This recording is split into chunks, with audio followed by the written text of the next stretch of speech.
しい異形の化け物がこちらをじっと語りかけてきたとしますか。मीरू को चैन एक horror comedy anime है जिसमें हमें एक लड़की की स्टोरी दिखाई जा रही है जिसको अनलाइक अदर्स घोस्ट दिखते हैं। सो एपिसोड 1 की स्टार्टिंग में हमें दिखता है कि एक लड़की अपने अपार्टमेंट की तरफ भाग रही होती है किसी चीज़ से डर कर।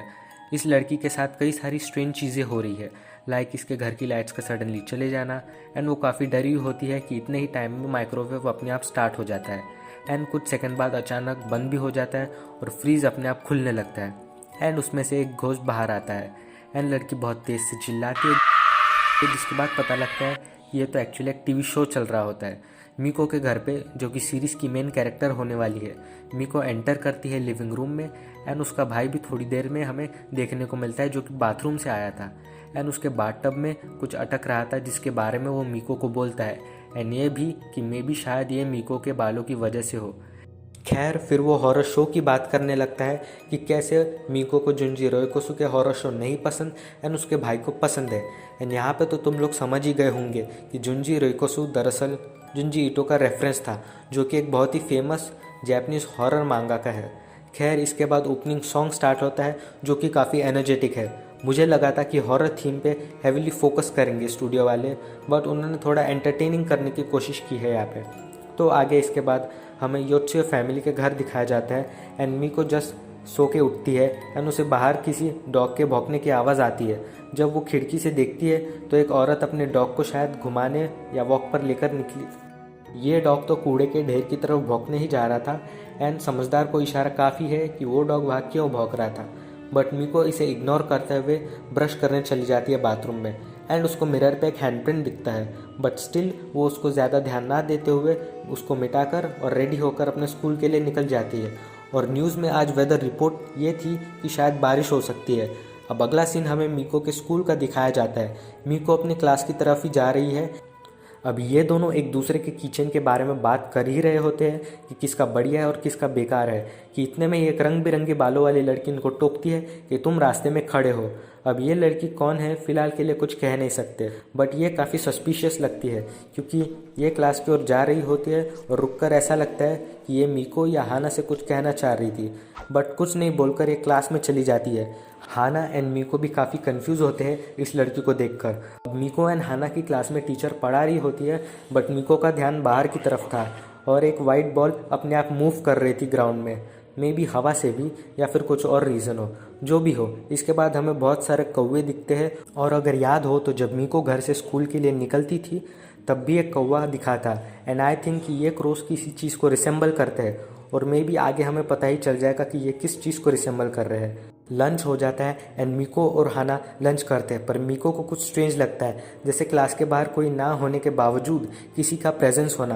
पर इन सबको इग्नोर करते हुए मीको टॉयलेट जाती है, एंड वहाँ पे फिर से कुछ स्ट्रेंज होता है, जो कि था उसके साइड वाले वॉशरूम में किसी के घुसने की साउंड का आना। बट जब वो हाथ धोने जाती है तो जाते हुए देखती है कि वहाँ कोई है या नहीं।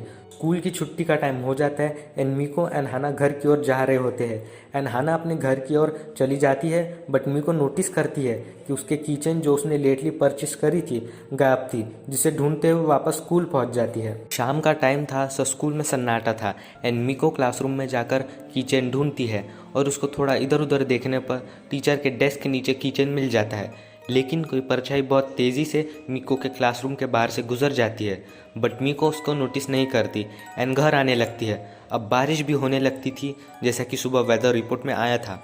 मीको पूरा भीग जाती है एंड बस स्टैंड में वो बस का वेट करने लगती है। हाना उसको मैसेज करती है कि क्या वो घर पहुंच गई, एंड ऑल जब रिप्लाई में मीको उसको अपनी भीगी हुई कंडीशन में फ़ोटो सेंड करती है तो वही photo bar bar resend and send back होने लगती है, और एक मैसेज बार बार पॉपअप होने लगता है, sorry I can't hear you. And मीको की फ़ोटो की जगह एक घोस्ट की फ़ोटो नज़र आने लगती है। मीको डर के मारे फ़ोन नीचे फेंक देती है। मीको बहुत ज़्यादा डरी हुई थी, बट फिर भी हिम्मत करके वो फ़ोन उठाती है एंड देखती है कि फ़ोन में तो मैसेज एक ही बार सेंड हुआ रहता है एंड कुछ भी ऑड नहीं होता, और मीको को लगता है कि शायद वो थकान की वजह से ऐसा हुआ हो। लेकिन जैसे ही वो अपनी गर्दन ऊपर करती है, एक बहुत ही भयानक भूत उसके सामने खड़ा हुआ रहता है, जो उससे पूछता है कि क्या मैं तुम्हें दिख रहा हूँ। और मीको एकदम इटैची की तरह कोल्ड एक्सप्रेशन देकर उसको इग्नोर मारती हुई बोलती है कि आज बस काफ़ी लेट हो गई। एंड लिटरली ये सीन तुम्हें कैसा लगा कमेंट में बताना कि अगर तुम मीको की जगह होते तो क्या करते। खैर वो भूत फिर से पूछता है कि क्या वो उसे देख सकती है, बट मीको उसको दोबारा इग्नोर मारते हुए चैटिंग करने लग जाती है। एंड भूत को लगने लगता है कि मीको उसको नहीं देख सकती, तो वो वहाँ से चला जाता है। और उसके बाद मीको की हालत ख़राब हो जाती है एंड वो बेयरली अपने आंसू रोक पा रही होती है। एंड मन ही मन में वो बोल देती है कि उसे सुपर क्लियर वो भूत दिखा।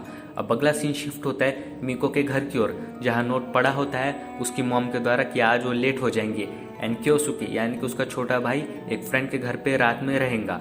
मीको ब्रश कर रही होती है कि उसको दोबारा शीशे में एक हैंडप्रिंट दिखता है, जिसे वो मिटा देने के बाद जब माउथ फ्रेश करके ऊपर सर उठाती है तो देखती है कि एक सूट बूट में खड़ा भूत गर्दन जिराफ की तरह वो घुमाकर उसे पूछता है कि क्या वो उसे देख सकती है या नहीं, जस्ट लाइक वो बस स्टैंड वाला भूत। एंड मतलब यही भूत था जो हैंडप्रिंट डेली सुबह छोड़ रहा था शीशे पे। और सच बताओ तो ये काफ़ी डरावना भूत था, क्योंकि जो ये भूत शीशे में आते हैं ना, बहुत ज़्यादा स्केरी लगते हैं। मीको उसको भी सिंगल लौंडे की तरह इग्नोर करते हुए मुंह धोने लग जाती है एंड मन मन में दोबारा अपने डरावने एक्सपीरियंस को सोचकर डर रही होती है। एंड हमें पता लगता है कि बावजूद भूतों को इग्नोर करने के मीको स्टिल अंदर से बहुत ज़्यादा डरी हुई रहती है, पर उसके पास एट द मोमेंट कुछ सोल्यूशन नहीं होता। तो वो सोचती है कि मे बी इग्नोर करना is the best option. And जैसा हॉरर मूवीज़ में होता है कि एक बार डरने के बाद जब दोबारा भूत की तरफ देखो तो वह गायब हो जाता है, बट जब मीको दोबारा देखती है तो भूत फिर भी वही खड़ा होकर पूछे जा रहा होता है कि क्या वो उसे देख पा रही है।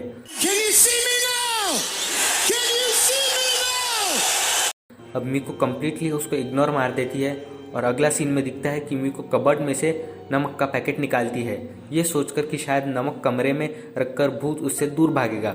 अब वो बेड पे आराम से लेट के इंटरनेट पे एक्सोरिज्म के बारे में सर्च करती है, तो उसको पहला रिजल्ट मिलता है साधुओं की माला। मीको ज़्यादा ध्यान ना देते हुए फ़ोन बंद करके जैसे ही सोने जा रही होती है, उसे दिखता है कि जो नमक उसने रखा था उसमें से थोड़ा नीचे गिरा होता है एंड उसकी चादर के नीचे कुछ है। जैसे ही मीको चादर ऊपर करके देखती है तो वहाँ एक छोटे बच्चे का भूत उसे मामा मामा बुलाया जा रहा था। एंड मीको एक चीज़ लर्न करती है कि नमक से तो कुछ नहीं होने वाला इन भूतों का, और हर बार की तरह मीको इस छोटे बच्चे के भूत को भी इग्नोर करके सो जाती है। अब अगले दिन मीको के स्कूल जाने तक उसको कुछ भी स्ट्रेंज महसूस नहीं होता, और तो और ना ही वो बाथरूम वाला भूत ना ही वो स्टैंड वाला भूत आज सुबह उसे दिखा। और मीको को भी लगने लगता है कि मे बी वो कल बहुत थकी हुई थी, तो शायद उसी की वजह से ऐसा हुआ हो। अब रोज़ की तरह हाना उसको स्कूल में मिलती है। दोनों आपस में बात कर रहे थे कि एक भूत खिड़की के पास बाहर घूम रहा था। जब मीको हाना से पूछती है कि क्या ये 3rd फ्लोर है, तो हाना थोड़ा शॉक होकर उसे बताती है कि हाँ, ये 3rd फ्लोर ही है। और इसी कन्वर्सेशन के बीच वो भूत घुसकर मीको से गुड मॉर्निंग टीचर बोलने लग जाती है। एक्चुअली ये एक स्टूडेंट का भूत था, इसलिए वो ऐसा बोल रहा था। मीको को अब मालूम हो जाता है कि वो सच में इन भूतों को देख पा रही है, और डर के मारे उसके आंसू आ जाते हैं और एपिसोड एंडिंग सॉन्ग के साथ ख़त्म हो जाता है। तो एपिसोड अच्छा लगा हो तो लाइक करना, चैनल को सब्सक्राइब करना। मिलते हैं नेक्स्ट वीडियो में।